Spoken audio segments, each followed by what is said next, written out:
Hello, I'm going to give answer to the following questions from the chapter 10 to 14. For the first two questions, I'm just going to give one answer because I consider that these questions are really close and have very similar information. For the first question, we're going to set this in three parts. First, we have the money that enters to the enterprise or the company that is represented as an income.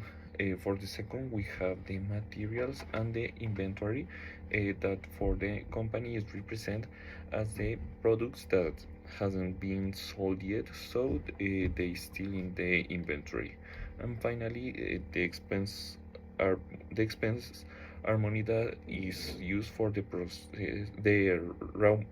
of the raw material or the process of the transformation of the material to become the product. Is this money that they use to the process of the materials, as the example that Alex gave in the chapter with the what is the enterprise, the company doing with the materials and with the money. For the third question, I'm going to talk about the strategy of the chapter 11. Here we find that the strategy is to reduce the inventories because if they have a very big inventory, it represents a higher cost to them. And by the other part, the strategy is to make the production closer to the demand, so they could reduce in a better way these inventories. For the third question, we are going to talk about the simile that is presented by Ron in the chapter 13. Here we find that they are a group, and during the process they have to work as a team. Here we find that there is one who walks really slow, so we find that the group can't go faster because of him. So here we have this in a process. It doesn't matter if there are some points that work really fast, if there is one point or there's one point that works slower than them, because it makes the production to be slower, so they have to keep like the same speed, so they will work as a team in a better way. For the fifth question, I'm going to talk about the game that is present and accoupled it in a situation of the day of every day. I would like to apply this to the process of maybe cooking, because I consider that is a really good example.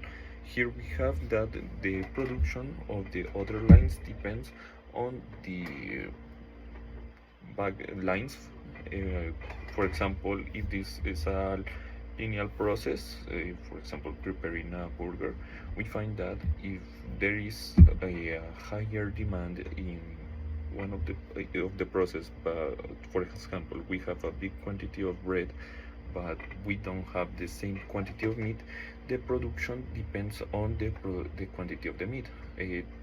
So if there is, like, for example 10 meats and 40 breads of burger and the demand is of 30 burgers, the production depends on the quantity of the meat. For the last two questions, first I'm going to talk about why to be different to the rest. For this point, we have that it's better to be different in terms of production, because sometimes when he used the same kind of production or system of production of the other companies, we find that we have the same problems. But if we use a different model or a different kind of production, we have the possibility to get new marks and watch some new aspects to find different problems and maybe to have a better production. Finally, I'm going to give three answers that I have during the reading of these 5 chapters.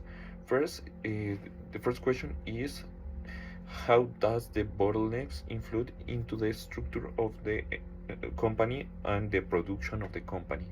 For the second one, we have how useful is to change the environment, taking into account that sometimes when we are in a different environment, we could have maybe more ideas of this process.